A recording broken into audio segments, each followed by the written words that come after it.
Hey people, I ran out of time, so I had to start another one. Listen, when it comes to tuna, when it comes to fish, um, I've been eating this stuff here for years, okay, and I've never had an issue. Like I said, I'm not one of those that looks at the use by date, right? Use by date was only fucking brought out so that people buy, okay? But, um, before I go on to your anything else, and while I'm showing you a reminder of all the other stuff that I've got here, be careful if you're buying normal standard tuna in a in a fucking tin. Um, because I went on a mega diet type, well, not a diet, but just a food change after I ended up having a stent put in, which should never have gone in, but yeah, anyway. Um, I was having tuna on crackers and stuff like that. Like I seriously just, yeah, switched my food intake big time. Be careful with that. I always thought that it was just safe, whatever, yada yada, until I got scombroid poisoning, which is fish poisoning. It's a bacteria that is in fish, okay? Or that can start in, obviously, these cans. The symptoms, and you'll know if you catch it. And don't be scared of buying tuna, but I'm just letting you know, okay, from my experience. I started coughing, and this is where it gets really sort of weird, okay? I started coughing, and it was like I was coughing water up. It was like my lungs were filling with water, okay? Which is odd because isn't that one of the symptoms of corona? I mean, aren't the symptoms of corona similar to Lyme disease? Um, but yeah, I felt like I was literally constantly coughing. And I don't know which friggin' videos, but this is going ages back, probably about 2 years back now, when I was doing some of my videos or whatever, you could hear me coughing. You could literally hear. And a friend of mine, as you guys know, Sharon, that passed away not so long ago, I stated that I heard her and she sounded like me, you know what I mean? And I told her that it sounded like she was coughing water. But anyway, just so that you know, there's nothing wrong with eating tuna, but just be careful if you do start feeling ill from it, like you can't breathe, or stuff like that, like you've started coughing all of a sudden, and it feels like you're just coughing up not so much phlegm but water. I would get myself tested for fish poisoning, which is a scombroid poisoning. Some doctors will deny that. They will say have no idea what test to send you on, but yeah, find another doctor. Anyway, just going back through these things, just a reminder, people, when my father was back in the former Yugoslavia, that's the only way that I can put it, and they were hiding up in the woods, as I've said to you guys, whoever's heard it on my live streams, when the war was on, people, tuberculosis was running rampant. People were dying all around him. He was told by an older gentleman to get a hold of garlic, and he said to him to eat at least a couple of garlic, like a couple of cloves a day, whether it be with food, without food, just to keep on eating it. My father survived tuberculosis. He survived it. He was seeing people literally dropping dead around him. That these are the people, the army, people's army, whatever, that were hiding in the bushes. He was seeing them literally dropping around him, and he survived. But he was pumping himself full of garlic. So that's another thing to remember. But yeah, people, again, with this particular product, the noodles, don't buy the cup of, this is just me only, my personal opinion. Don't buy the cup of noodles where you just add water and eat them, because like I said, majority of the noodles have wax on them. So having the water, okay, you're putting wax into your gut. So just remember that. But there is nothing wrong with the noodles. The noodles taste fucking yum when you put all 3 sachets on top. Do not look at the use-by dates on anything, people. If it tastes like shit, spit it out, and you know it's old. But yeah, these are the things that I have tried. Like I've said to you guys, I've tried to, and this is on a budget, okay? This is on a budget. Try to introduce better things that you normally would use. I mean, fuck, I grew up on sauerkraut. I grew up on hot chilies. I grew up on all of that kind of stuff. You know, if you must buy salami, my suggestion through this time is that you buy hot salamis. Introduce chili to everything. Eat garlic every day. If you've got pets that you are concerned about, which everybody should be concerned about their pets, obviously do not chop up raw garlic and put it into your pet food because you can kill your pet doing that. They are not mega designed to eat it that way.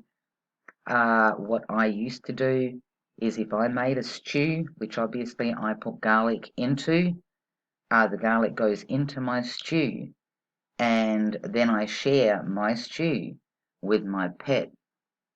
So the garlic is still, the flavour is in there, the goodness is in the stew, but it's not potent enough to harm your pet. So remember that. That does not mean go out and stuff your pet with raw fucking garlic.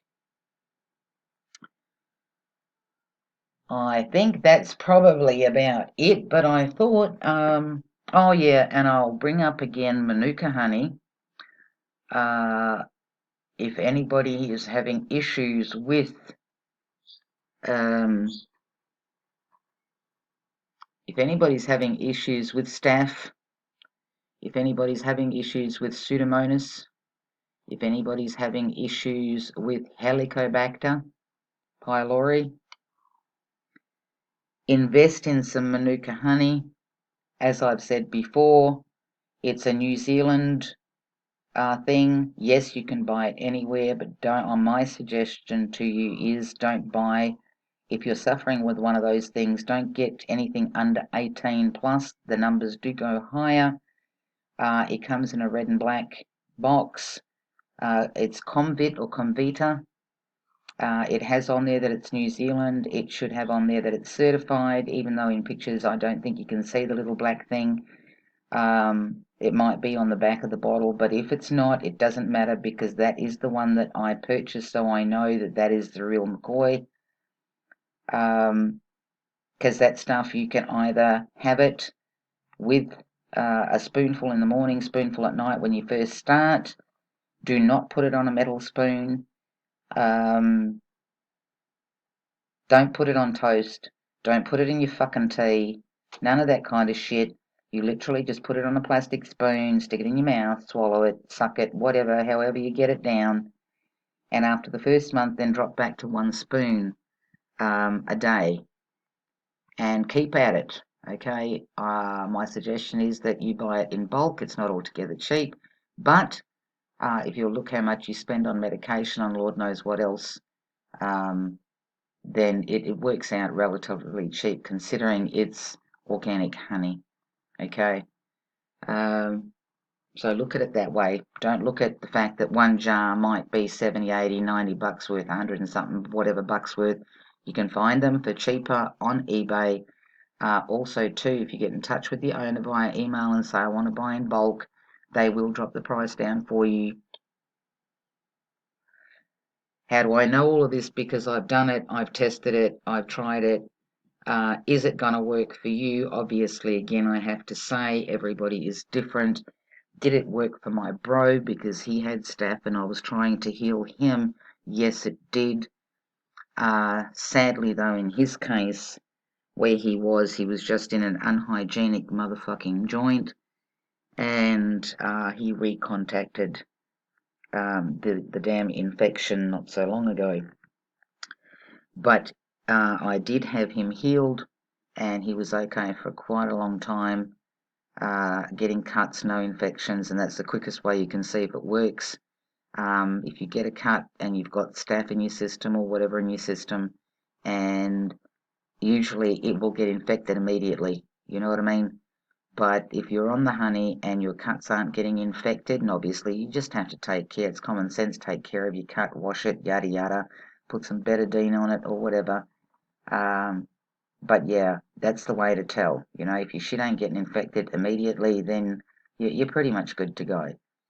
For people that don't know anything about Helicobacter, I have done videos some years ago, tested out. Majority of people are carrying it. Majority of people don't understand why they feel ill all the time. The nausea, the bloating of the stomach, yada yada. It might be something as simple as a Helicobacter test, which means you blow into one of those aluminium looking type foil type balloons, and they will tell you. And yeah, you either take the course of antibiotics for 7 days, which they give you, which is 3 different lots of antibiotics, in not one hit, but over a period of 7 days, or you resort to buying Manuka honey. 18 plus is the UMF on it. So yeah, there are a whole heap of other things that I can share with you guys, but obviously, you know, if you've come this far in the video, kudos to you. But for those people that are interested in what is good to eat, what is good to introduce in their everyday diet, nobody likes to talk about shit, but I love talking about shit because we're just all full of shit, aren't we? Society is so full of shit. We're all neck deep in shit. You know, we're surrounded by fucking bullshit. But if you're not going to the crapper every day, or at least every second day, your gut is not working right. It's not working right, and when your gut is not working right, all of that just sits in there, ferments the fuck out of everything, and you are going to get sick because shit has to explode somewhere. Okay? So, if you introduce sauerkraut into your diet, like I said, that's awesome for your stomach. Oh, damn it. There is a picture somewhere. Where is it that I forgot? And I don't, no, that's the hot peppers. Hang on a minute. Where is it? Oh, there you go. That's another thing that I almost forgot to tell you about. I buy the Greek style all natural yogurt. To make your own yogurt at home, it's not hard. All you need is milk and a couple of containers of just natural yogurt. You chuck the containers into your milk, whatever, keep it warm. For those that want to look further into it, you can find a shitload of that stuff on YouTube that tells you how to make it home. And the simpler the actual recipe, the better it's going to be. Don't watch one of these things where you need this and you need that and you need 50 million other things. No. My suggestion to you is do not go for that. I'm going by how my ma used to make shit, okay? How she used to make shit. And when you make yogurt at home, you can literally pour it into a cup and you can drink it. And it tastes a bit sourish when you first start. It's kind of got that, there's an acquired taste to it. But I tell you what, after the first couple of mouthfuls that you have, it'll go down like fucking water. It just tastes mega yum. But that is another thing that is good for your gut, is natural yogurt. Do not get the flavoured shit, okay? Yes, it might taste nicer and all the rest of it, but hey, get the fuck over that crap. We're talking about what is good for you. On that note, people, I'm going to run out of time yet again. Every so often, if I come across something, I may do videos like this. I'll post up what I use or what I've found that I think is good for you to introduce into your daily intake. But the best one of all, people, get some hot chilies into you and get some fucking garlic into your diet, people. If ever there was a time for garlic and you never used it before, now is the time. Okay? So on that note, folks, I'm gonna love yous and leave yous, and I will. Oh, there's something. Oh fuck! I'll have to put up another video. Damn it. Okay, I'm gonna end this one. I have to do another one. Yeah, I'll have to do another one. Anyway, on that note, I'll catch